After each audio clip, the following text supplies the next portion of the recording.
Regionally, I thank President Kikwete for Tanzania's contribution to security, including its peacekeepers in Darfur and the Congo. On the Congo, we agreed that all parties need to implement their commitments under the framework for peace, that armed groups need to lay down their arms, and human rights abusers need to be held accountable. Mr. President, thank you. We'll take a second question now, and I'll call on Saleh Mwanamilongo to ask the question. My name is Saleh Mwanamilongo from National Radio and Television in Democratic Republic of Congo. My question to President Obama. Mr. President, there has been no peace in Congo for almost 20 years now. As a powerful nation in the world and a permanent member of the Security Council, with a lot of influence to major players of the Congo conflict, how is the U.S. going to assist DRC and Great Lakes to reach a permanent peace? Thank you. Well, the people of Congo need a chance. They need a fair chance to live their lives, raise their families, and they haven't had that opportunity because of constant conflict and war for way too many years. And of course, the tragedy is compounded by the fact that Congo is so rich in natural resources and potential. But because of this constant conflict and instability, the people of Congo haven't benefited from that. I want to congratulate again President Kikwete and others who have helped to shape a peace framework.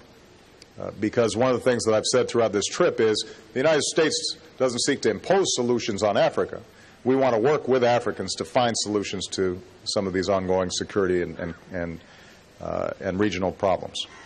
And so the fact that you now have a peace framework that the various parties have signed on to is critical. But it can't just be a piece of paper. There has to be follow-through.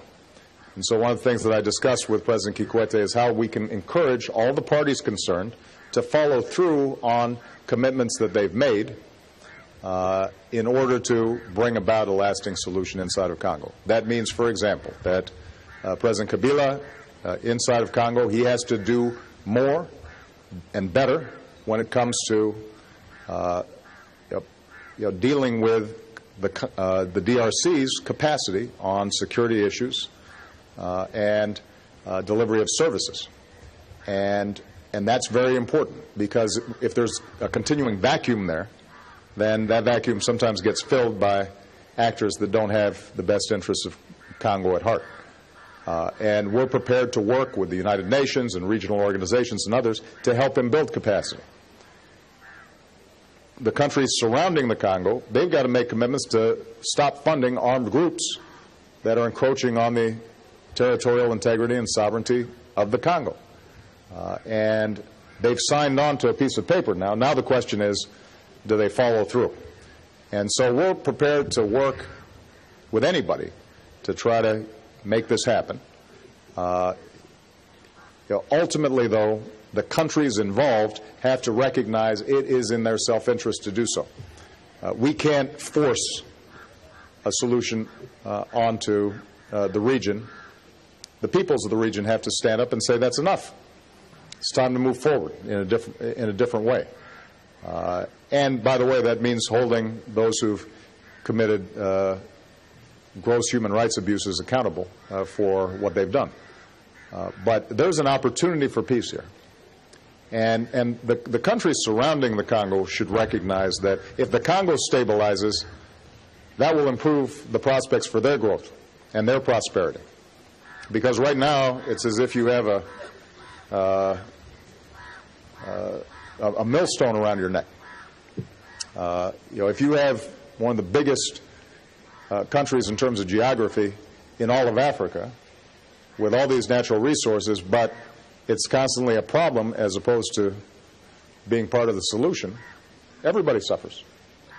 Tanzania should be doing more trade with the DRC. Rwanda should be doing more trade and commerce with the DRC. One of the things we're talking about is how do we get more Africa trade, because if countries like Tanzania are going to improve their economic position in the globe, the first thing they have to do is to make sure they can trade with each other more effectively.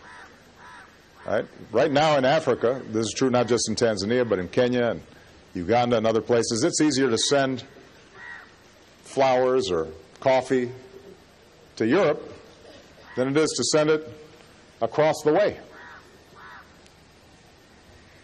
And that means that fewer businesses are getting started and fewer jobs are being created. So we want to work with the existing international structures like the United Nations, and we're supportive of the brigade that's been shaped and in which Tanzania is making a contribution.